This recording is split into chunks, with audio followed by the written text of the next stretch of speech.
অনেকক্ষণ ধরে দাঁড়িয়ে আছেন। আমরা ওয়েদারের কারণে আমাদের একটু সকাল সকাল আসতে হয়েছে, কারণ এরপরে দুটোর পর থেকে ঝড় বৃষ্টি হওয়ার সম্ভাবনা আছে আমাদের রুটে। তাই আমরা আগামীকাল ছুটিতে যাব। ওখানে বিডিও অফিসে যারা আমার সাথে দেখা করতে চান, তারা যাদের মানে ক্ষতিগ্রস্ত হয়েছে বা কিছু, তারা আমার সাথে কথা বলতে পারেন। সেটা পুলিশ অ্যারেঞ্জমেন্ট করে নিচ্ছে, অ্যাডমিনিস্ট্রেশন।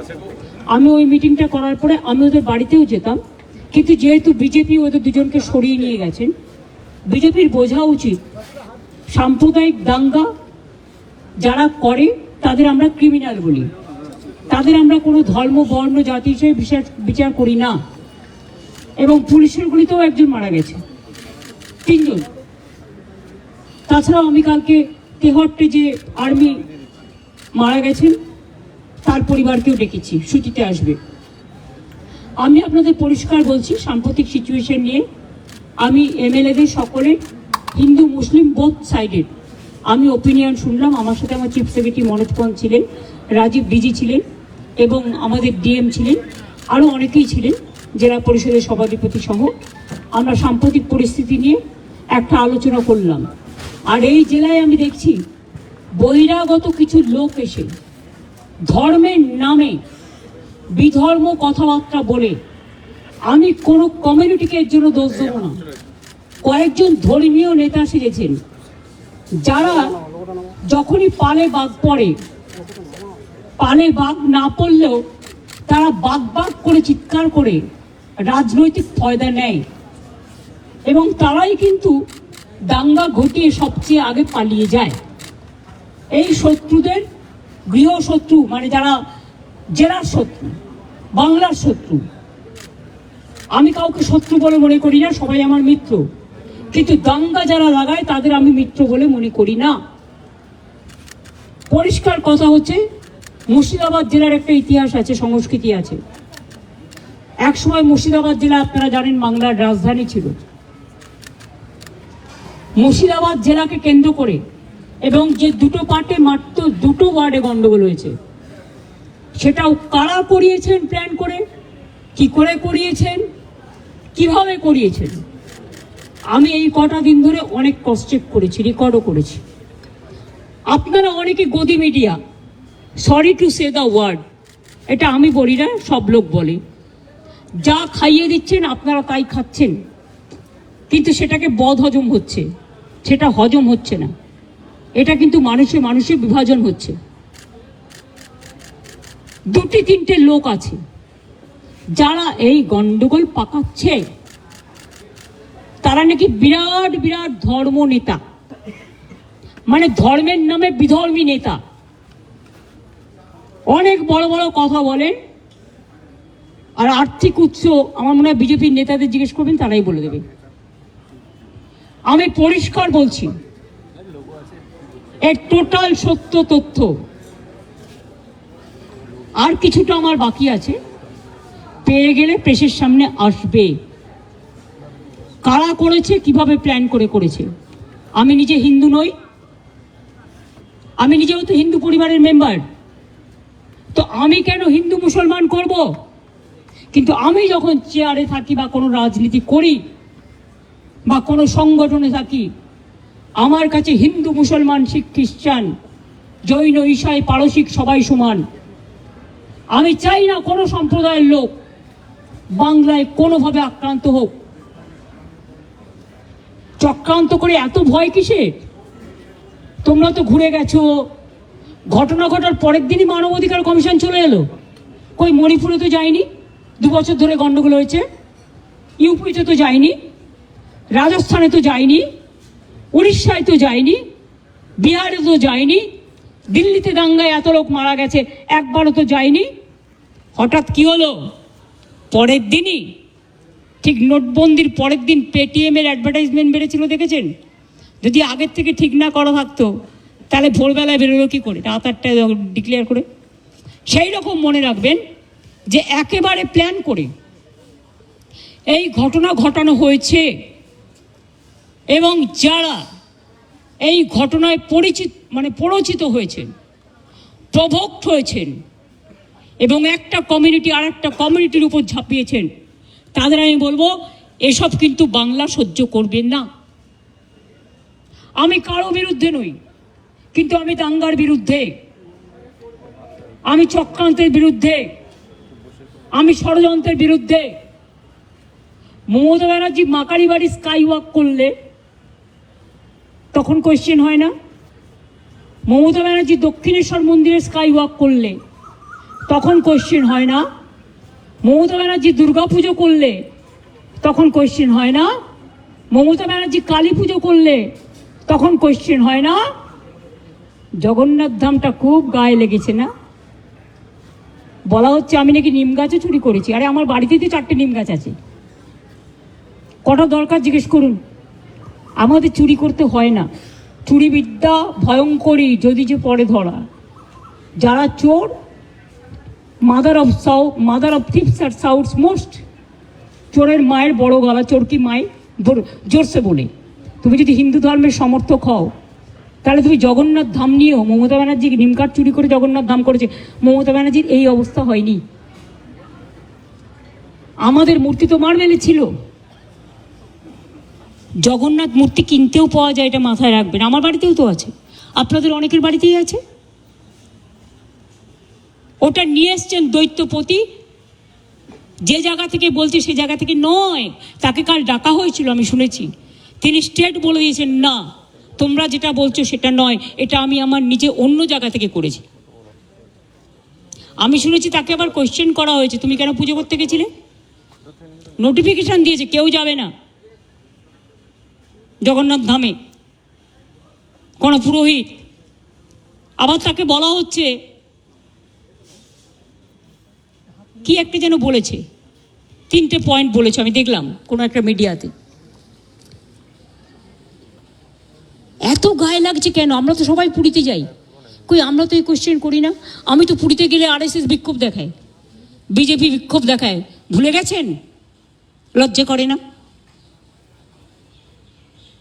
আর জগন্নাথ ধাম নিয়ে এত হিংসা।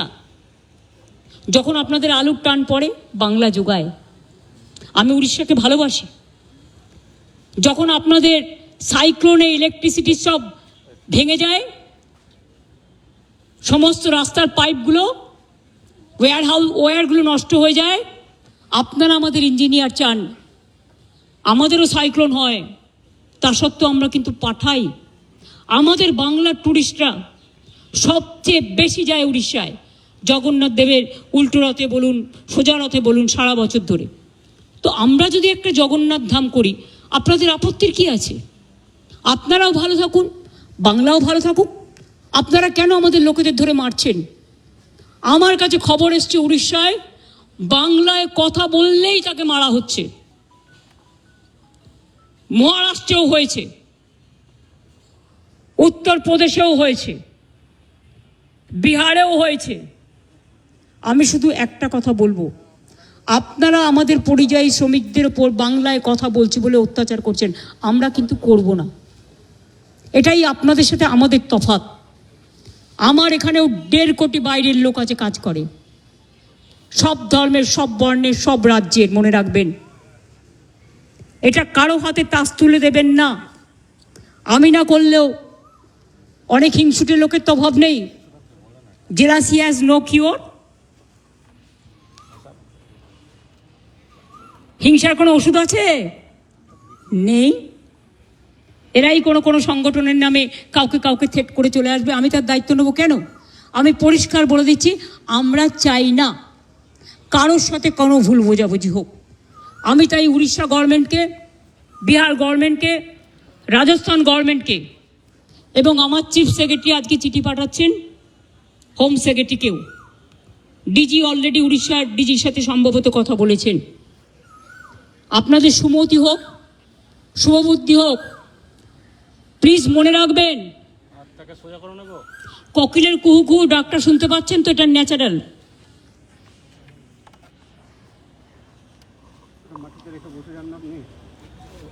এই ডাক শুনতে আমাদের খুব ভালোবাসি আমরা। কিন্তু কাক আবার কর্কশ কণ্ঠে কিন্তু ডাকে। দার কাকও আছে, চিলও আছে, শকুনিও আছে। শকুনি মামা দয়া করে হবেন না। লাল শাক আর লাউ শাক এক নয়, পরিষ্কার বলছি। আমি নয়, দুটো পরিবারের সাথে দেখা করে 10 লক্ষ টাকা করে আমাদের কমিটমেন্ট ছিল, হাতে তুলে দিয়ে আসতাম। তো আপনারা লুকিয়ে নিয়ে গেলেন কেন? এটা কিডন্যাপিং করে নিয়ে যাওয়া নয়, কাউকে নিয়ে যাওয়া। তাদের দিয়ে কালকে আমাকে খুব গালাগালি দিয়েছেন, দিন না, আমায় গালাগালি দিলে আমার গায়ে ফোসকা পড়বে না। বাট যারা দাঙ্গা করেছেন তারা বুঝে রাখুন, আপনারা করছেন দাঙ্গা আর গালাগালি খাচ্ছি আমি। কেন? আমি কি আপনাদের কাউকে বলেছি কেউ কারো বিরুদ্ধে দাঙ্গা করুন? আর বিএসএফ বা কেন গুলি চালিয়েছিল? বিএসএফ যদি গুলি না চালাতো পরের দিনের ঘটনা ঘটতো না, এটা আমার দৃঢ় বিশ্বাস। এবং যদি আপনারা বলেন দুটো মসজিদের ইমামকে ফোর্স করা হয়েছে, তাহলে এখানে কোনো একটা সেবাশ্রম আছে, আপনারা জানেন তিনি কি করেন, তার কি কীর্তি, তার কি কুকীর্তি, তিনি কিভাবে মানুষকে প্রভোগ করে, বেলডাঙ্গা থেকে শুরু করে একেবারে সুতি ধুলিয়ান সব। আমি কিন্তু প্রত্যেকটা কাজ জানি। আমাকে এত দুর্বল ভাবার কোনো কারণ নেই। এমনকি উনি মাঝে মাঝে রাতে লাইট নিভিয়ে দেন। যখন ওয়াকআপ নিয়ে আন্দোলন হচ্ছিল আমি শুনলাম 48 ঘন্টা লাইট নিভিয়ে রেখেছিলেন। উনি এটা করতে পারেন না, ইটস এ ক্রিমিনাল অফেন্স। অন্ধকার করে দিলে, অন্ধকার করছেন কেন? মুখটাকে ঢুকিয়ে রাখবেন বলেন, মুখটাকে লুকিয়ে রাখবেন বলে? অন্ধকার করা যায় না। যদি কোনো কুৎসিত ঘটনা ঘটে সেটা সিসিটিভিতে ওঠে। আপনারা কি লুকাতে চেয়েছিলেন? আমি পরিষ্কার পুলিশকে বলেছি সিআই অফিস ওখান থেকে পাশে সরিয়ে নেবে। উনি তো সেন্ট্রাল প্রোটেকশনে আছেন, থাকুন, ভালো থাকুন, আমার কোনো আপত্তি নেই। আমি কারো ক্ষতি চাই না। ভারত সেবাশ্রম সংঘের দিলীপ মহারাজকে আমি শ্রদ্ধা করি। উনি সেক্রেটারি মহারাজ, উনি সব প্রোগ্রামে আমাদের আসেন। এমনকি জগন্নাথ ধামেও গেছিলেন, লোক পাঠিয়েছিলেন তিনি তার পক্ষ থেকে। তিনি যেতে পারেননি, শরীরটা খারাপ ছিল, মা কালী মন্দিরে এসেছিলেন। আমি যখন গঙ্গাসাগরে যাই, গঙ্গাসাগরের ভারত সেবাশ্রম সংঘ আমাদের খুব সাহায্য করে, আমি প্রতিবার সেখানে যাই। কিন্তু এখানের ব্যাপারটা একটু আলাদা। এখানে গদ্য পদ্য সদ্য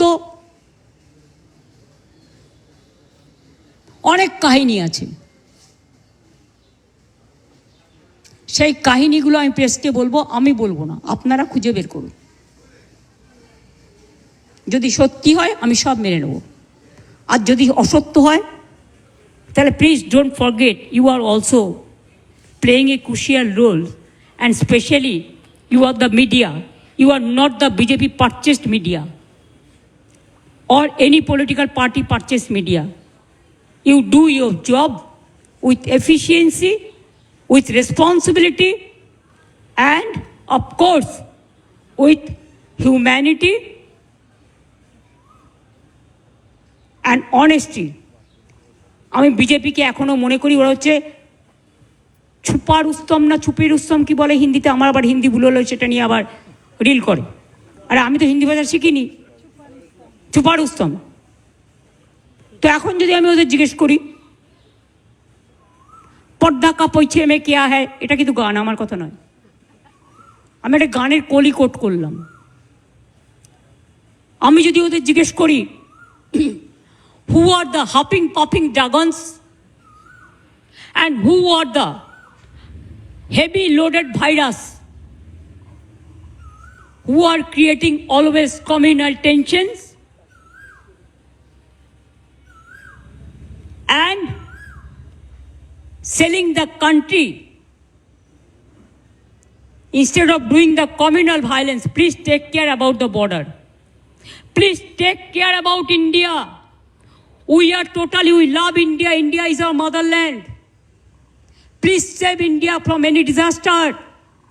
Please give justice to the people who have lost their dear ones. Don't play dirty politics or nasty politics. I am the last person to tolerate all this nasty and dirty politics. I have seen so many things in my life. I have seen 10, 12 Prime Minister. I worked with them. As a MP, I have seen them from the front. but I have not seen, I'm not talking about Prime Minister, but who is now acting Prime Minister. Sorry, may I repeat? Who is acting Prime Minister of this country? I don't know. Somebody told me there are some students. So may I ask you, who are? BJP can reply that question. I will tell him, take care for border. Instead of taking care for communal rights and trying to create nuisance or there are so many words, আর কত বলবো? Try to be honest, sincere and responsible and reasonable. When you are in the chair, you cannot divide the people. This may be your one food may be digestible to one, but it may not be digestible to another.